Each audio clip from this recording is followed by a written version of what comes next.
A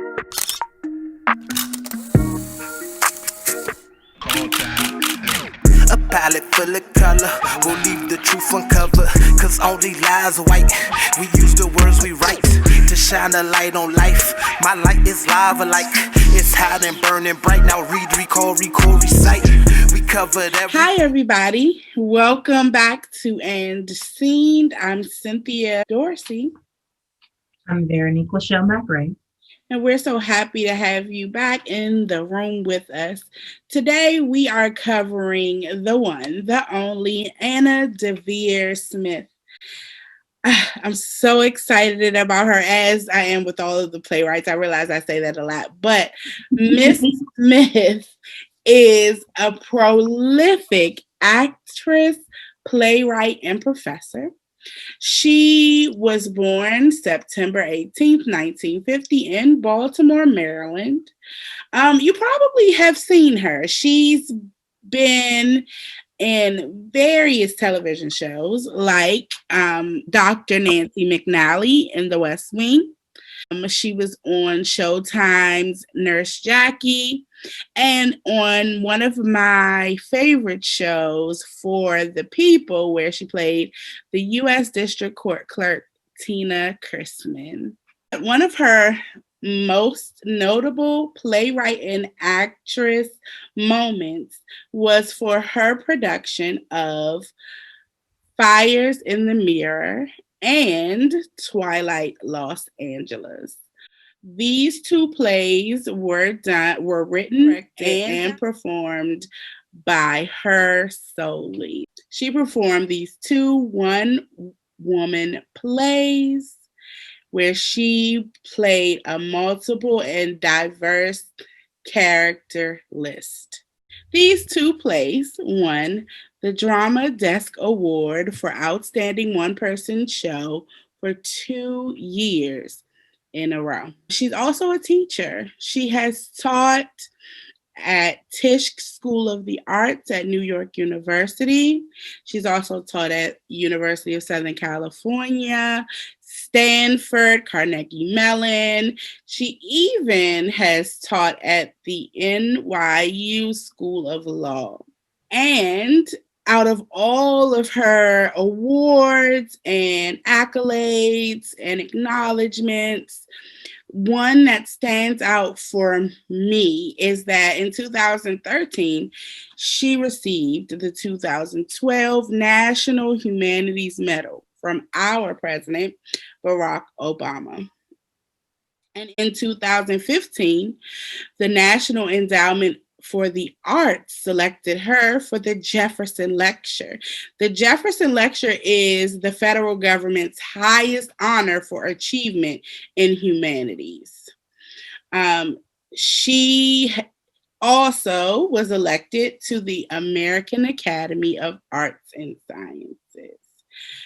Miss Smith is a legend, and I'm so happy that her gift has made room for many of us, and I enjoy reading more and more about her development as an artist and reading her plays. So I'm really excited to cover her today.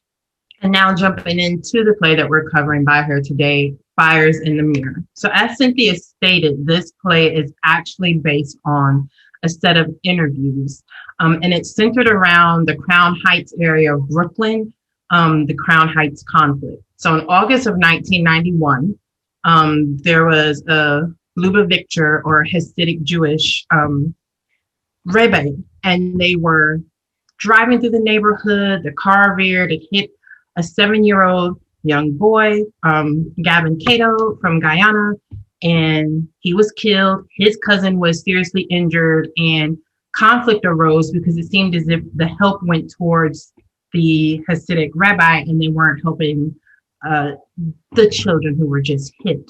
And it caused a long-standing racial conflict in which there was retaliation from the African Americans in the area. So the interviews that she took are based on the voices of people who experienced that conflict that arose in Crown Heights during August of 1991.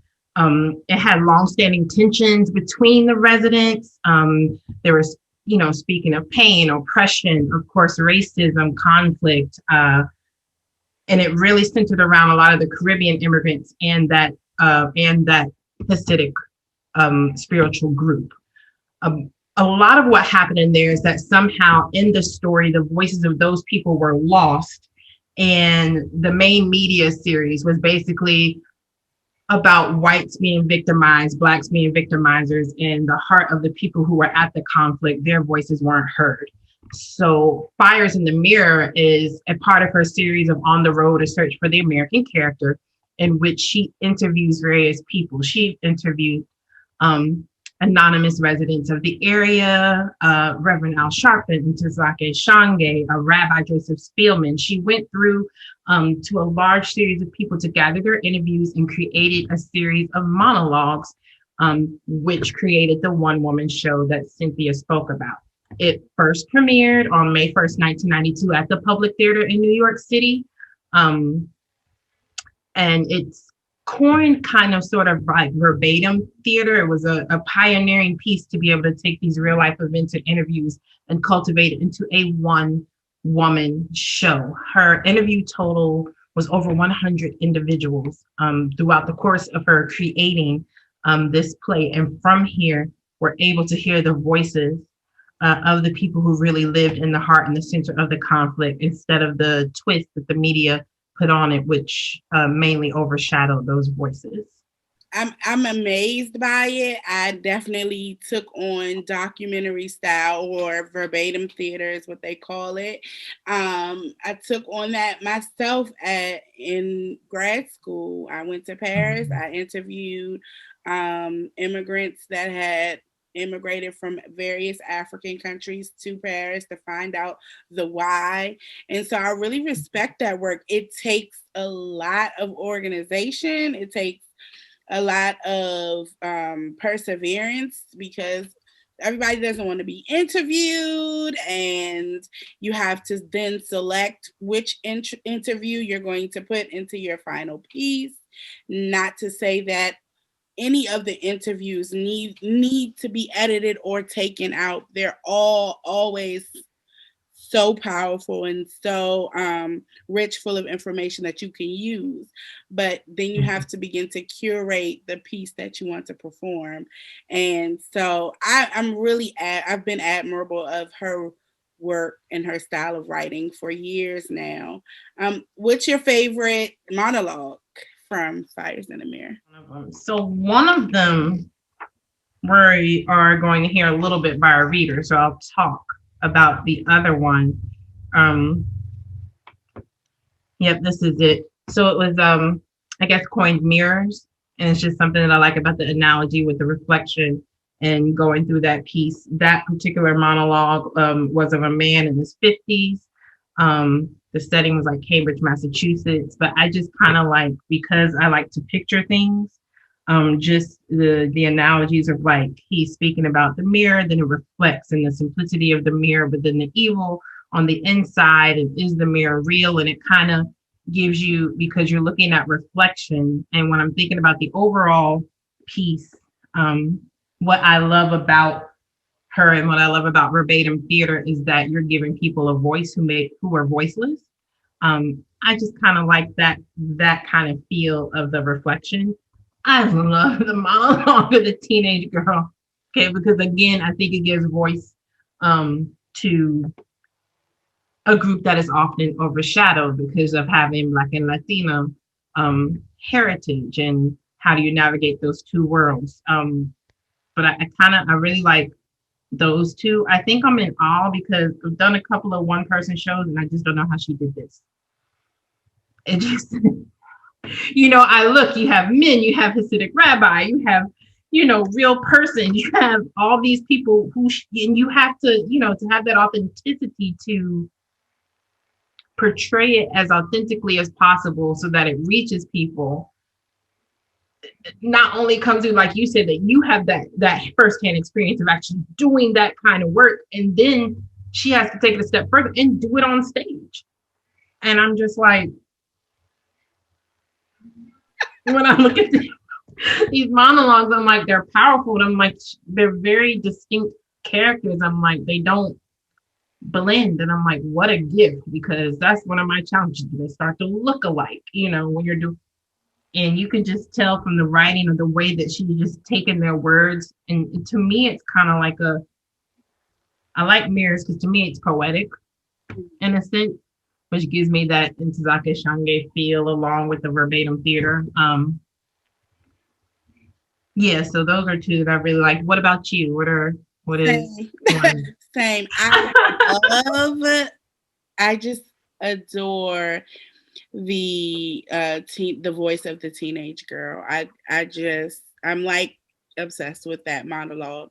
So you guys, instead of me going into that monologue, I'm gonna actually bring on a special guest for us. Um, she is going to pay homage to the voice of this character and to Miss Deavere Smith.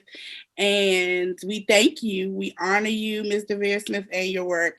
And I'm so proud to say that there's a Black woman out there like making waves for us to follow. And so I really appreciate you. So tune in. Here she comes. We are here with the Yanni Abrahams. Hi, Yanni. How are you? Hi. Hello. We are so happy to have you. I had the privilege of working with Yanni on a production of the Four Color Girls. She was Lady in Green. One thing I admired about you during that process is the way in which you not only committed to your character, but found the humor in your performance piece, but how you deal with the ensemble too. So I would say you were the one who brought the laughter, brought the joy to rehearsals. And I wanted to know um, if you are content with where you are right now as an actress, or are you wishing, hoping, dreaming for more? What's going on with you? Well, to be honest, I think, like every artist, we're always in a state of wishing and dreaming. First of all, thank you for, everything that you just said about the play. It's funny because I walked away from the play with smiles and frowns, just personally. Like all of, us actors do, we're probably like our worst critics. And so this was the very first play that I had the amount of dialogue that I had. And so since I had never had the amount of dialogue that I did have in this play on stage, it was challenging for me. And I'm sure you guys noticed, you guys were all part of this. I missed a line, the same line every night. And it has tormented me since. And let me tell you, Cynthia, listen, I'm telling you, I did not want to see the play like until I didn't, first of all, to be honest, folks, I didn't see it until 2020. That's how upset I was. And then I asked you, I was like, well, you know what? Maybe I'll grow some balls and finally watch myself in this play. And to be honest, it was like, cringing, and you get all of the, the applauses and the flowers afterwards, because like most of the audience never knows you like mess up until you like, let them know, or, whatever have you. And everybody's like, yeah, good job. And it was just really hard to like celebrate because I was so angry with myself. And then 2 weeks later, I go to see my first New York Broadway play, and the amount it was Forrest Whitaker, and it was like a one-man show.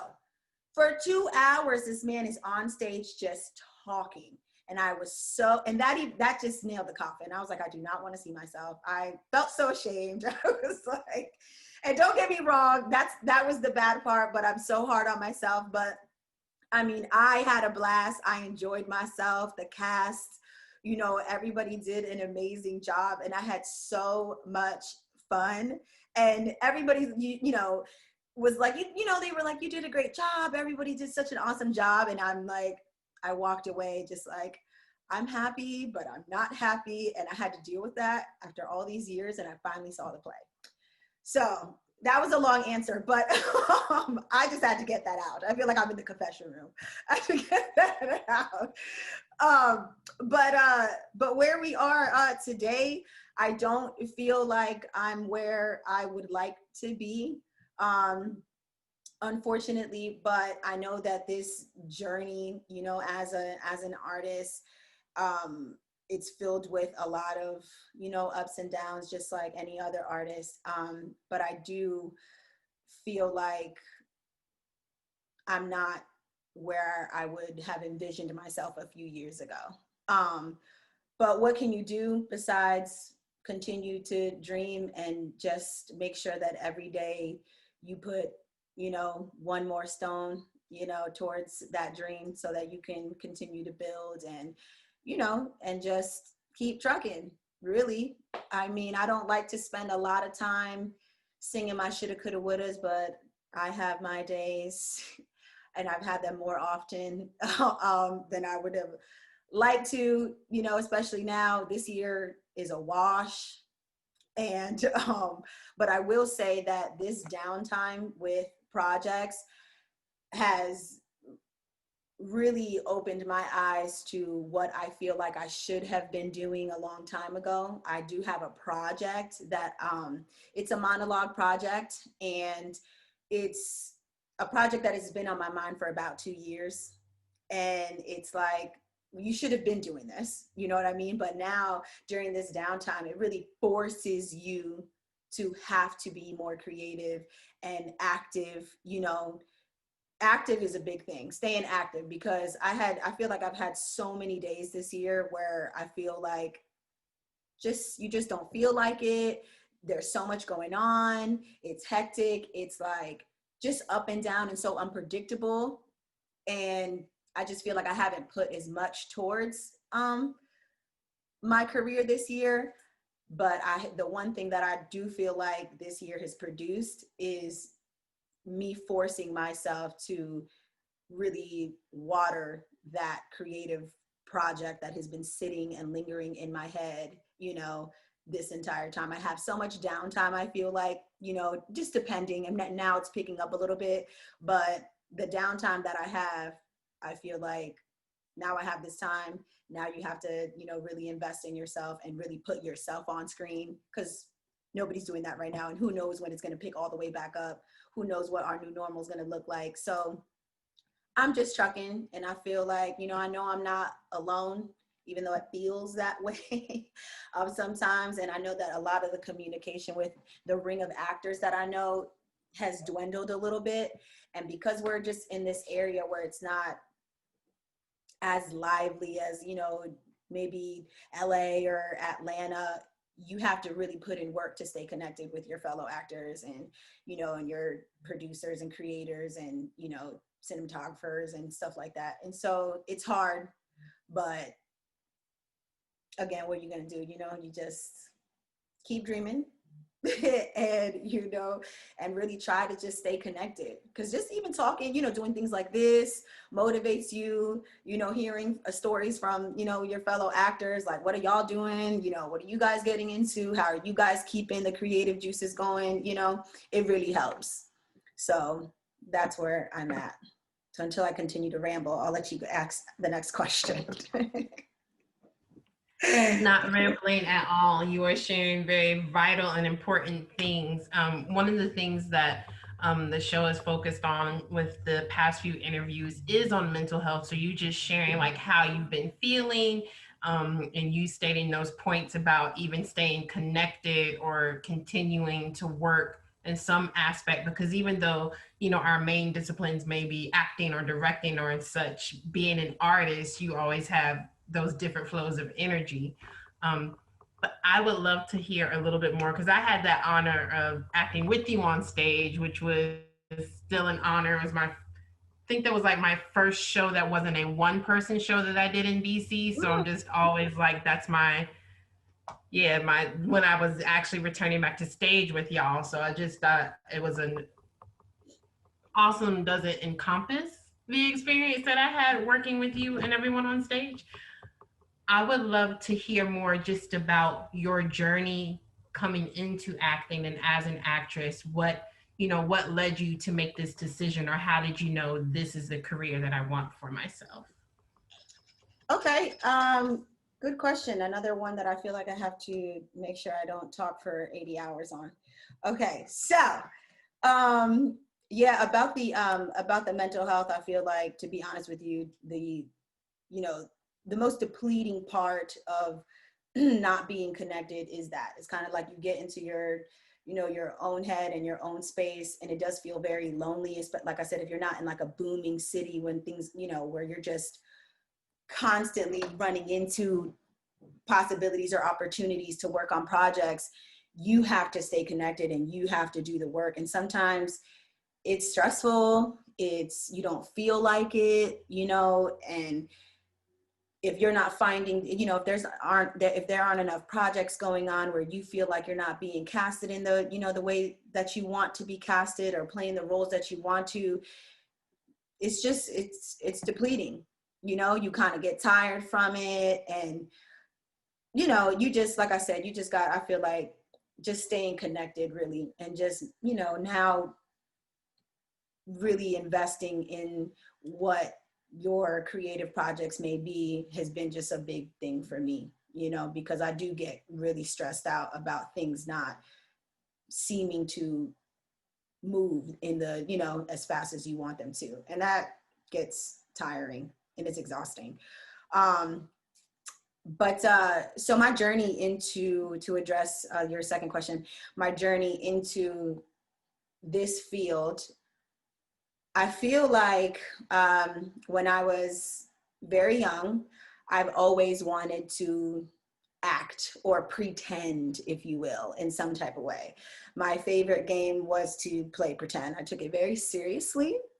I did not appreciate when people did not take it seriously at the park or wherever it is that we were. If I was the mom, I was the mom. I was fully involved. And if I was in the house, I was in full mom regalia, or whatever other character I was playing, I took it seriously. I didn't really think anything of that until maybe about middle school, where theater was like something that you could actually like do. And the funny part is I never dove into theater until my college years. And I played a lot of sports growing up. And so that's really all I did. And so I knew that I wanted to act because it was something that I just did like naturally, that I loved to do, and something that I felt like I could just easily like imitate or act like somebody else. And it wasn't really like, I didn't really like, harness those, what I didn't know were talents until later on.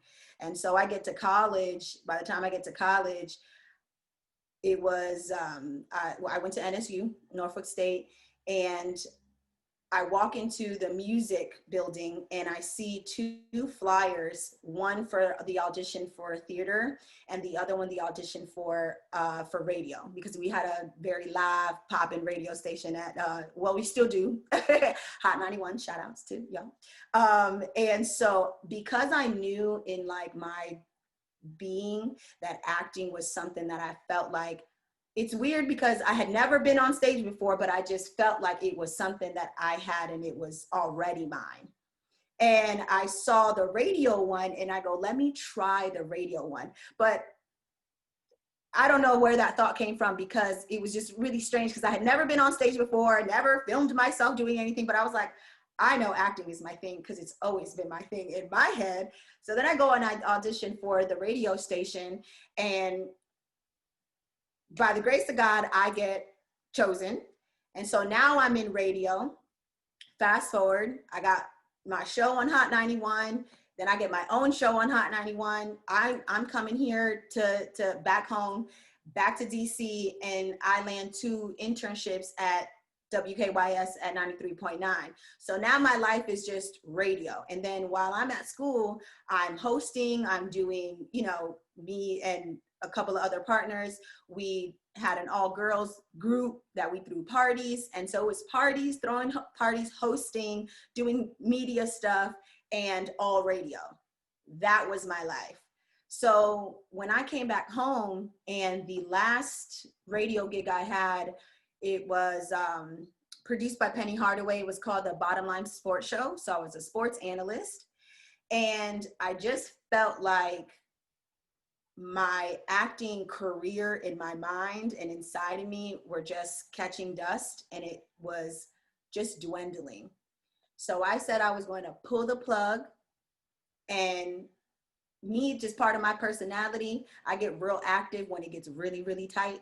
It's not like, if I need to switch jobs, I need to just quit without knowing where I'm going, and I'm gonna make it happen. That type of person, but not the smartest way, because it comes with a hell of a lot of struggle. You know what I mean? Because it's like, wait till you get a yes from this job, then quit. It's just like, well, if I don't get that yes, then I'm just gonna be, lollygagging, not caring, you know what I mean? Just taking my time to really quit this job that I should have quit 2 years ago to get to where I'm going. You know what I mean? And so I'm like, you know what?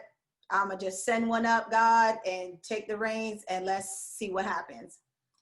When I did that, my first play was actually we did it in Hampton, and it was my first play. And I had an internship with Spike Lee my senior year before I graduated, and girl, couldn't tell me nothing. I thought I was on. Okay, so that's another thing, to be here right now and not be on.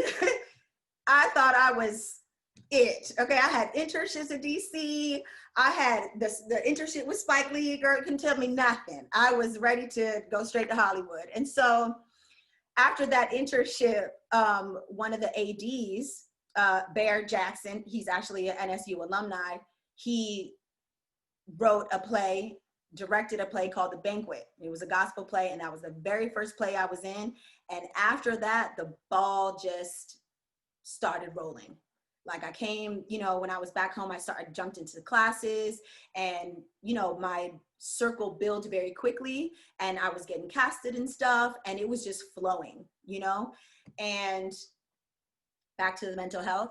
When that flow stops, it is a huge reality check, and I'm in that part now, because I don't feel the momentum. And as disheartening as that may be, it, diamonds come out of the pressure. So it's like, it's the pressure, but like, it's gonna do something. It has to do something, the pressure is still here, but managing and, just really focusing on your creator to really deal with the stress, and you just taking the steps is kind of the state I'm in. But that's how I came into this space up until today. So I'm still trucking and I'm still here, but that's how I came. I think it's really, always important to hear this story and hear, because as artists, like, we have those ebbs and flows. Like, sometimes people think, oh, you're an actress and you act and that's what you do. But it's like, sometimes you can have a season where you're book. And then you can literally sit for a year or a year and a half or two. And I don't think we always talk about that, or like how you mentioned how that affects our psyche. Because when you're a creator or a creative, that's the energy, like the life energy, that flow that keeps you going. That's what like God and the creator put in you. So then when you're not on stage or on set or have your hands in something like that, it can be very daunting to your spirit. And I think we don't always talk about that as artists. I think sometimes there's like, people may not quite understand how that works when you are in an artistic field, because people are like, oh, my passion's math, and I can, you can go there and you can go and clock in. Well, at least pre-COVID, you could go and, do certain things and it not be, and you know that it's there for you. But it's like, as much as we love a project, that project comes with an end date. And then it's then you got to go through that round again to onboard another project. But I think it's wonderful how you just said, like, I knew acting was for me, that's me, but, and also just taking that jump, like, in you sharing your story, there's a moment where you took the jump, right? Where you were like, okay, you know what? Either I'm going to do this or I'm going to be here. And I just think taking that leap is important. So just, I really appreciate you just sharing that with all of us and the, the listeners and the viewers, that it's important to know that the journey is not easy, but it's worth it. For sure. Yes, you definitely took a leap. Okay, so we know that you have done film, you've done television, you've been on For My Man, you were a model on Good Morning America, you've done web series, you've done theater. Out of all of those mediums, and even radio, as you mentioned, which medium do you connect with the most if you had to choose? And what does Yanni bring different to that medium? I would choose film. I love that I started in theater, though. That basis, that foundation that I got on stage, is definitely beyond important for how I maneuver on scene. The lessons I feel like I've learned just being present in the moment, not being able, you can't rewind, you can't take a take two, you can't reset, you can't say it again, you can't go back. And that type of pressure, push, and, intensity that comes from stage, it often feels like when I am shooting that it's not, I don't want to say it's easier because I feel like they both have their challenges, but it isn't, you don't feel that pressure to while you're thinking like, I can't go back and do this again. You get to do it in several different, in different ways. And, I feel like it has, good and, not bad, but like, there are pros and cons, in both, I feel. But I do like cinematography. I do like the film a little bit better, if you will. But I most certainly appreciate theater, and I don't want to stop theater. Although, if I had to choose, I would choose film. But I do appreciate and love the intensity, and the flaws that come with having to be on stage and recoup in an immediate moment. That type of intensity I like. And you don't get that with film because you can take two. You could take three, and you could do it again. You don't get that on stage. And seeing how flawless other actors are on stage, I feel like I'm more impressed by that than I am with film. Like I said, but even though I would still choose film, but those are the big things I feel like about theater, but I think I would choose film. Yep. Was there another question after that? I'm sorry. Yeah, what do you bring to the table? Like, what is different and unique about Yanni? To be honest, as different as I feel like I am, I see a lot more of myself in today's society than I did a long time ago. And so I don't feel as different, although I know that there is just one me and I'm uniquely made, and there is just one me. But I do cherish the fact that I am first generation American, and I don't have a lot of immediate family here in the country.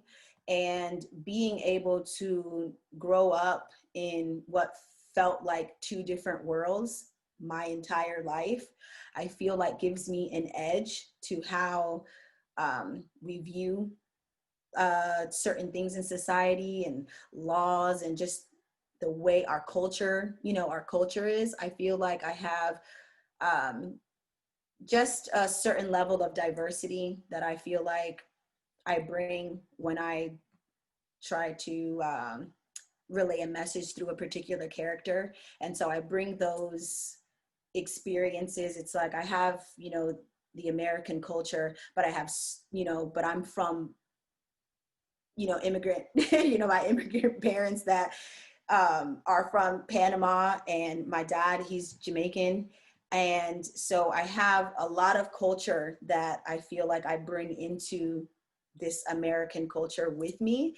And I just feel like that's it's a little bit different. Our views may be a little bit different, the way we come up. And I try to I've been made to combine those cultures, my entire life. And having to do that, I feel like has developed this like hybrid of, this American girl that can travel between two different worlds. And that's just kind of what I think I think on when I'm really trying to channel a particular type of character. So I don't just think about her experience as what she is, or I try to give her a sense of her combining two different, worlds together, and what that actually looks like, or what does that produce in the character. So it's always like a dichotomy of two different like worlds bringing together. And so I feel like I do that all the time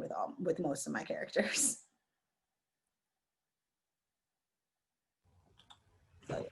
So in using that approach, and I think it's very important of how you spoke about bridging the two worlds together. So I have a two-parter question. Okay. The first part is seeing that you as Yanni uniquely bridge those two worlds together. What do you believe, or what would you like to see more in the cinema or film industry as a representation of those who are here and bringing those worlds together? Do you feel as if it's rightly represented, or what do you think those shifts may need to be to rightly represent that in cinema? So that's the first question. Okay, let me answer that one. So I consider myself Black, although I am also Hispanic. The first thing that comes to mind is the way that Hispanics are presented in cinema. They normally don't look like me, not until you have your Zoe Saldanas, or you have, most of them are your olive skin, dark, hair, straight hair. They don't have caramel or brown or, darker brown of shades of skin. And my parents come from, a country that have both. And my dad, where he's from in Panama, he's from Colón, and that is all Black. They're all Black. You know what I'm saying? And so all three of us can be from Panama, and this is what we look like. Like, these are our shades. And so to generalize, what Hispanic women look like on TV, I know that I want to continue to break that mold. And that's a big deal to me, because, most people, when they think Hispanic, they don't think brown skin, but we're Central American, where most of us are brown. Like, you know what I'm saying? Most of us have that darker hue, and we don't look like Michelle Rodriguez, or, we don't look like that. We look like this. We have curly hair. We have coarse hair. We have dark skin. We have brown skin. We have, we just, we have Afro features, and that's what we look like. And I still want to be represented as, I want to be represented as Hispanic, Afro Latina, and it not look strange on TV. Like, oh no, we need a, we need a Hispanic for this, or we need a yada, yada, yada. And a funny note, the first role that I landed as a Hispanic female was a maid. And that was aggravating. I took the role, but it's funny because I took the role and bashed it at the same time. So it's like, I took the role, but that was something that I feel like was like, okay, well, see, we're being stereo casted. And then when you do want to cast a Hispanic female that may look like me, we're still casted in this light. You know what I mean? And so I think that is definitely one of the things that I keep on the forefront of my mind, and how, part of the movement that I want to be a part of. I want to change what that looks like. And so that's a major thing for me. You actually answered the second part Oh, while you were doing that. Yeah. So I don't have to ask that one because you connected it together. No, yeah, I just think the more we're able to talk, to different artists, especially Afro Latina, because there still seems to be a lot of tension sometimes, or separation, and a lack of recognition, or, like you also said, the stereotypical roles. One of the things that continually frustrates me is if it's a role for a Black or African American woman or Afro Latino woman. It's a lot of the times we're still seeing single mother, maid, drug addict. I know the whole series is based on it, and I know both you and I were on it before, but For My Man, where we're just doing crazy things, and Yeah. those roles. But understanding the reach, especially with film. I love theater. I'm a theater baby. I grew up in theater, but film has a worldwide reach. Sure. And so when these stereotypical roles are there, this is what the world sees us as, right? That's what they see. Oh, when I've talked to people before when I moved to DC and have roommates who somehow were sheltered, and they were like, well, I've only ever seen black and because the level of ignorance was high, they would say, oh, Black and Mexicans are just drug dealers and prostitutes. I've never met one like you. So I think it is very important, like you said, to address that. And I'm always ever thankful that there are artists out there who are going to break the mold, such as you. Just a side note also that I feel like is part of what I want to change too. Growing up and not being Black enough has also been a thing. And so I want to make sure that that is something that, that me and my people, Black people, that we make sure that we kind of really try our best, or try harder to really understand what Black looks like. Because growing up and feeling like I'm not Black, or I'm not Black enough for Black, and I'm certainly not Spanish enough for Spanish, that is another thing that I've grown up with. And I've been told plenty of times by plenty of my fellow sisters that say, oh, you're not Black. And it's just like, no, we're just one boat difference. It was a single boat. Your boat went that way and my boat went that way. And it's just as simple as that. By the head nods, y'all are hip. I know y'all got it. And it's just like, so what is everyone else that doesn't live in America, that speaks a different language, what are they? Are they what they are? Are they just that and not Black? And so I think that that's a big conversation too. And I, in some way, shape, or form, I want that, that tension to dissipate.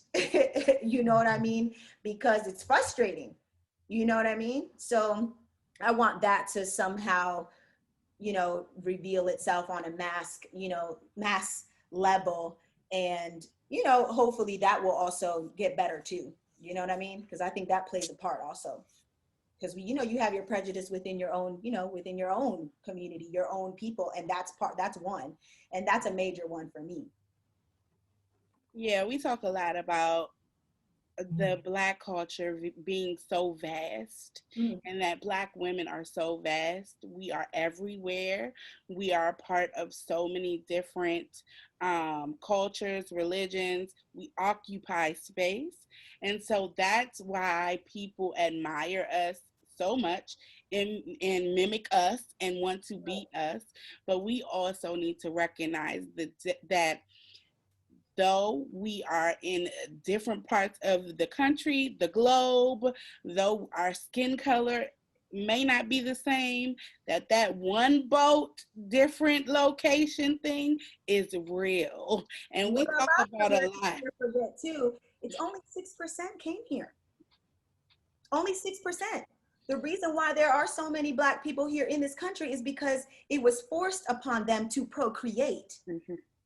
You know what I mean? It was forced upon our Black women to procreate like cows, like cattle. You know what I mean? It's not, and so, yeah, that's frustrating. You know what I mean? And so this was North America was last. They hit all the other countries first and hit North America last. But yeah, that's important. It's very important, and I'm grateful that you're on the show today to talk about this, and you're in just how natural we as artists become advocates and activists for these sorts of things. Right. It's important for us in our work to speak to the times, to lend voice to the times, and that's exactly why we wanted you on the show today. Awesome. I want to know what you do to prepare for a cold read when you walk into your audition room and they're like, hey, Yanni, here is your script. We need you to read that to us. What do you do to prepare for that? Well, I spend the first 5 minutes cussing myself out to not be nervous. I'm like, bitch, get your life together. I do a lot of that for about a good 5 solid minutes because the nerves like come in and I have to immediately address the nerves before any technique comes into play. Like, it is like, girl, get your life. And so I have to find a way to like bring those nerves down, because if I don't, then there's no room for any technique of any sort. All the education is out the door and it's that. I don't have a strict, or I haven't yet developed a strict pattern or routine, if you will, for me preparing. I do know I have to do that. I say a short prayer, and I do maybe like a 2 or 3 minute like moment of like silence. That I do. Like I'll do like a couple of minutes of trying to empty out whatever is like in me at the moment. Thoughts, feelings, the day, yesterday, whatever's on it, whatever's on me, I try to like do this couple of minutes of like shedding. And so I try to just quiet my mind. And then I think that the technique, which I don't know if there's a right or wrong way, I haven't really figured all of that out yet, but I'll read the script and then think, all right, I'm going to approach it with this technique, or I'm going to go with it with an animalistic approach, or I'm going to go with it with a more method approach to this, and that's just kind of how it goes.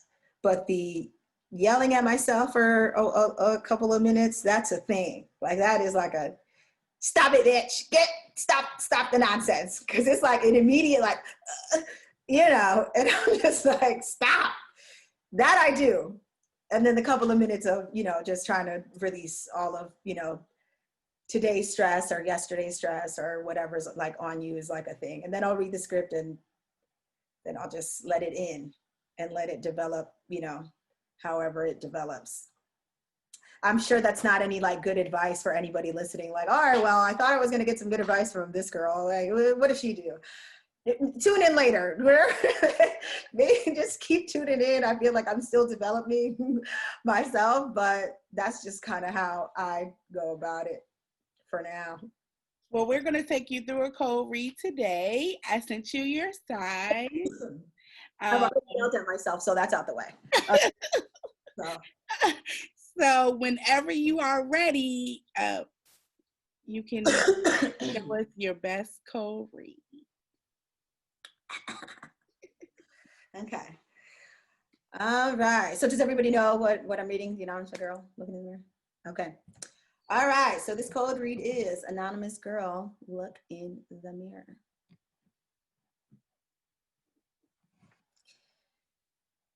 When I look in the mirror,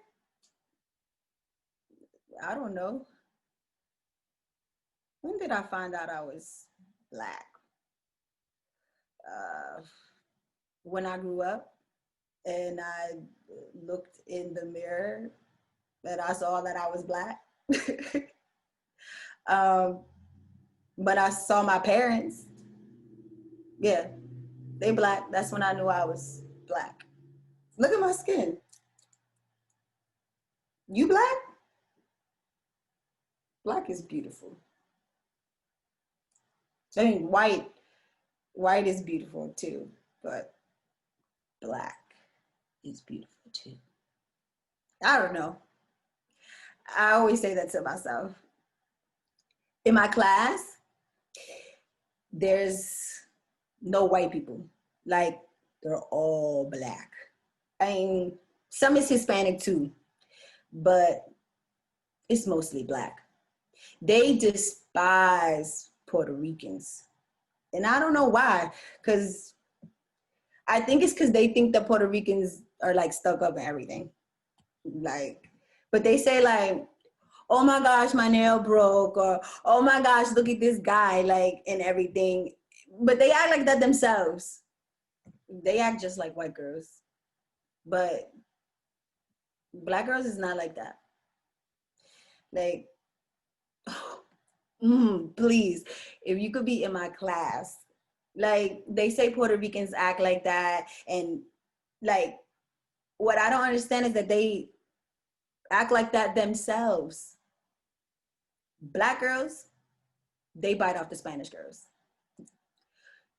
Do you know what that means? Biting, like biting off. Like cop. Follow. No? Okay. Last year, there was like a lot of girls like that. A lot. And they'll come to school with a style, right? And if they see like another girl with it, they're like, oh yeah, yep, that style right there, that's gonna be me. I'm gonna have that style. Like, yeah, they do that. And like, whatever style she has, they try to cop. They follow. Or like a hairstyle. Black people love hairstyles. Like, they're really into it. So they'll come to school and see somebody with a hairstyle and be like, yeah, I want that too. Like, they don't like when people do that to them, but they always do that themselves. Like, Black girls follow Spanish girls. But Spanish girls, they don't do that. They don't bite off of us. Like, some Spanish girls, or no, actually, all Black girls means some of them. They follow the Spanish girls. They really do. But they don't mind. They don't care. Like, it's like they don't really pay attention. They don't care. There's 3 Black girls in my class. Well, they're from Dominican Republic, and they are like best friends. They stick together like glue. They are like together, and they don't care about that. They don't follow nobody. Like, they follow each other, and there isn't like a leader or anything like that. Like, they don't do stuff like that. They don't follow nobody, and they don't even hang around us. Like, they only hang like with themselves. And Cyn. Yay! How do you feel?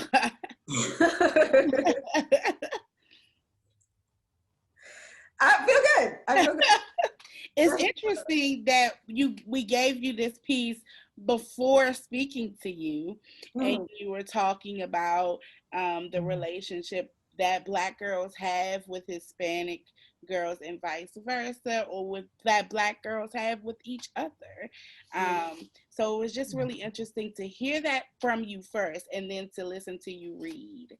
Um, yeah, how do you And think? what's funny is that in the description, she had like a blue jumper, and you can't see, but I have like a white shirt under here. I was like, what? I was like, is Cynthia watching me? She just had straight hair. I didn't straighten my hair.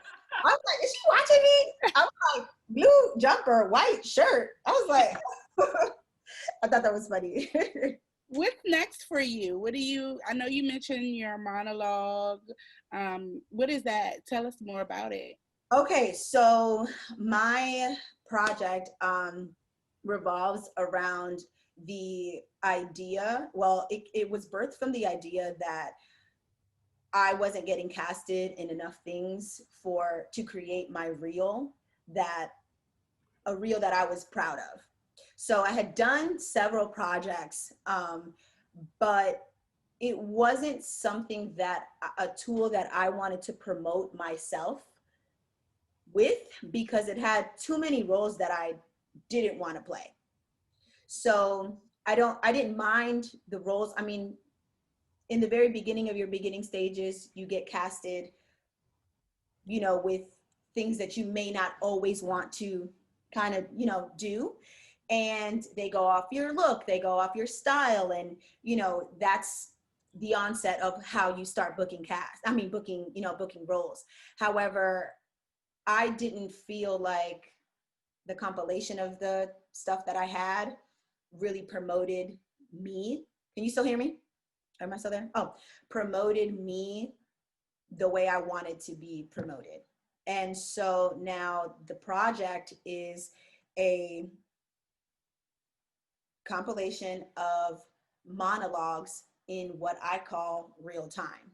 So the monologues are not, with a plain back wall or whatever have you. These are actual scenes that are done in real time, and as if you were to have filmed an entire feature and you just take that snippet out and that's what you're putting in your reel.